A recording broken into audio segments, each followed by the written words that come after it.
So in our lesson today, we look at something different in this lesson now. So we've looked at heat capacity, and now we want to move ahead and look at specific heat capacity. Specific heat capacity. Specific heat capacity is denoted using a small letter C. So you must be very keen, because the difference between a small letter C and a capital letter C is only the size. So you can see in my case here for the heat capacity, I'm using a capital letter C, but for specific heat capacity, we use a small letter C. So that is specific heat capacity, and in our lesson today, you will be able to define heat capacity. We'll know what is heat capacity, and also you'll be in a position to get involved in numerical calculations involving the specific heat capacity. So by the end of the lesson, you should be in a position to define specific heat capacity, and you should also be in a position to calculate or to involve yourself in calculations involving the same. So we start with the definition of specific heat capacity.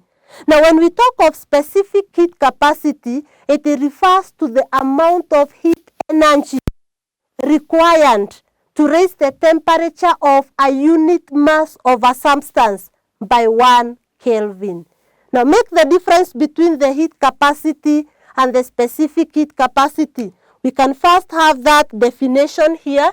So we are saying that it refers to the amount. Now look at this definition. We are saying specific heat capacity is the amount of heat required to raise the temperature of a unit mass of a substance by 1 Kelvin. Now if you look at this definition and you look at the definition for heat capacity, what is the difference? This is where the difference is. For heat capacity, we are talking of a given mass of a substance. But in specific heat capacity, we are talking of a unit mass of a substance. So make note of that. The only difference between the heat capacity and specific heat capacity is that in the specific heat capacity, we are talking of a unit mass. So here we'll consider the mass of the substance. And therefore, from this, we can say that specific heat capacity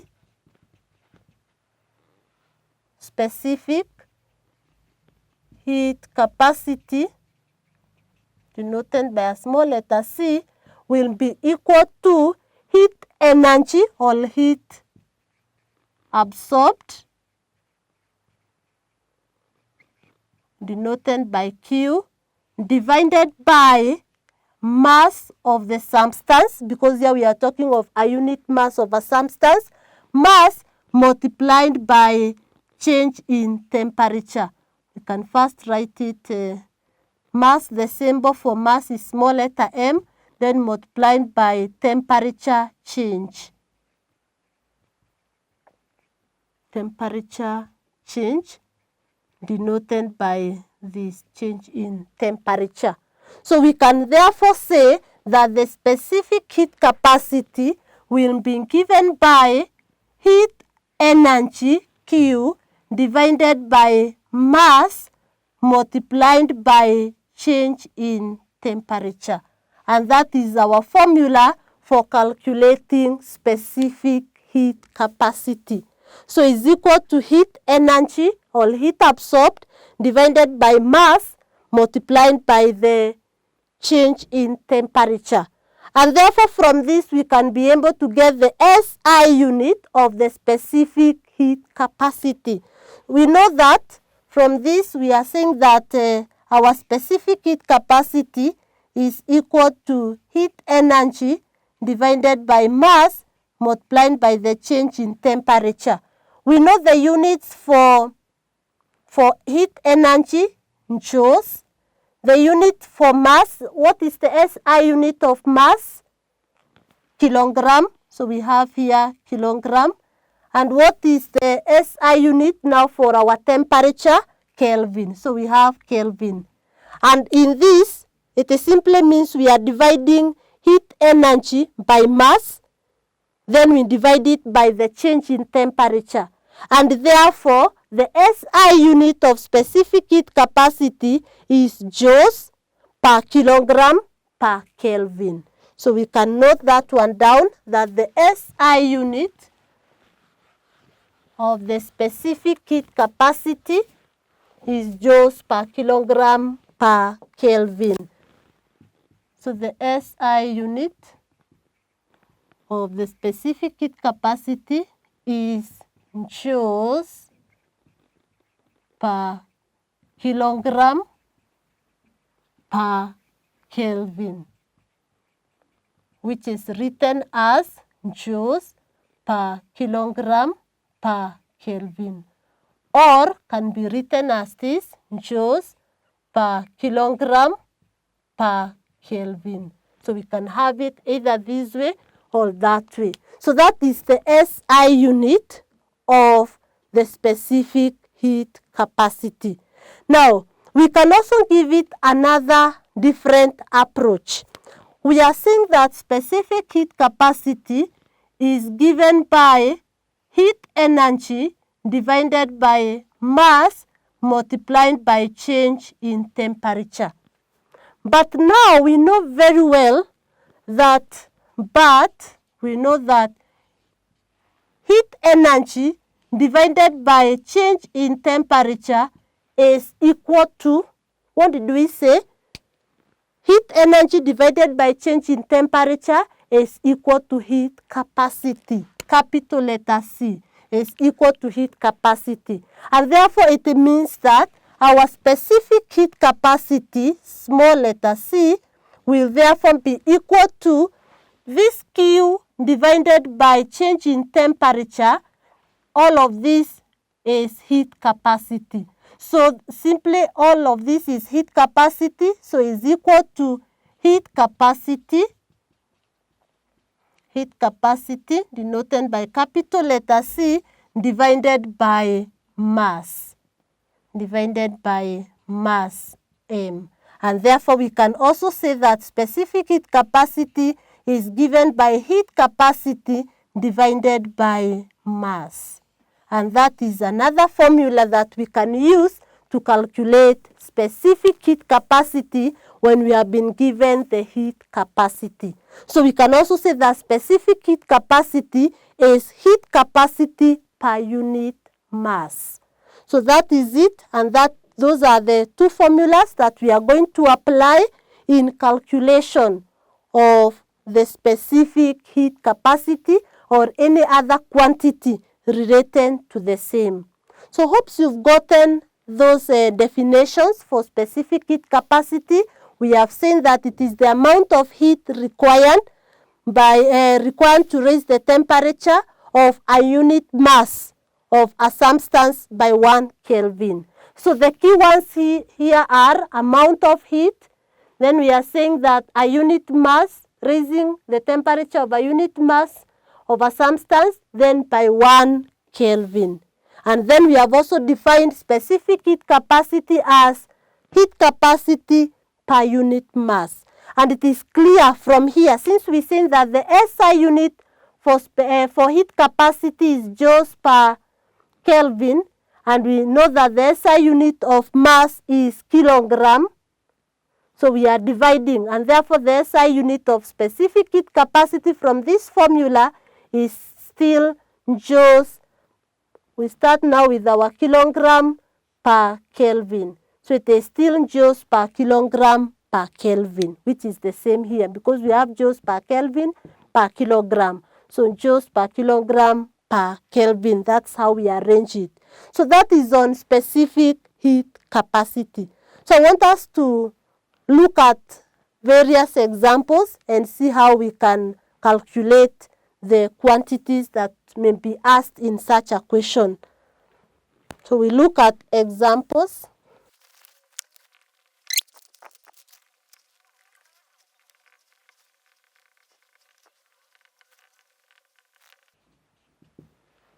So I'd like us to go through that question together. A block of copper of mass 10 kilograms and specific heat capacity 460 joules per kilogram per Kelvin cools from 80 degrees Celsius to 40 degrees Celsius. Find the quantity of heat given out. So we are calculating the quantity of heat. Our Q, it can be heat absorbed or it can even be heat that will be given out. So in this case, heat is being given out. So we start by analyzing the question. We have a copper of mass 10 kilograms, and we can see mass is already in its SI unit.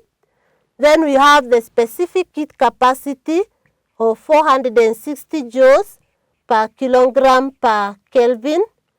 It is cooling from, so the initial temperature is 80 degrees Celsius and the final temperature is 40 degrees Celsius. So from this we can get the change in temperature. For us to get the change, we simply subtract. If we take 40 minus 80, we'll get negative 40. That negative simply means that it is a fall in temperature. So we don't need to consider that negative. It only means that it is a fall. So when you are getting the change, you can simply take the bigger temperature, the larger one, which is 80 minus 40, and you end up getting 40. This 40 can either be, we can talk of it being in Kelvin, because in our previous lesson, I explained why we don't have to change this temperature in Kelvin, because even if we change it in Kelvin, the change will still be the same.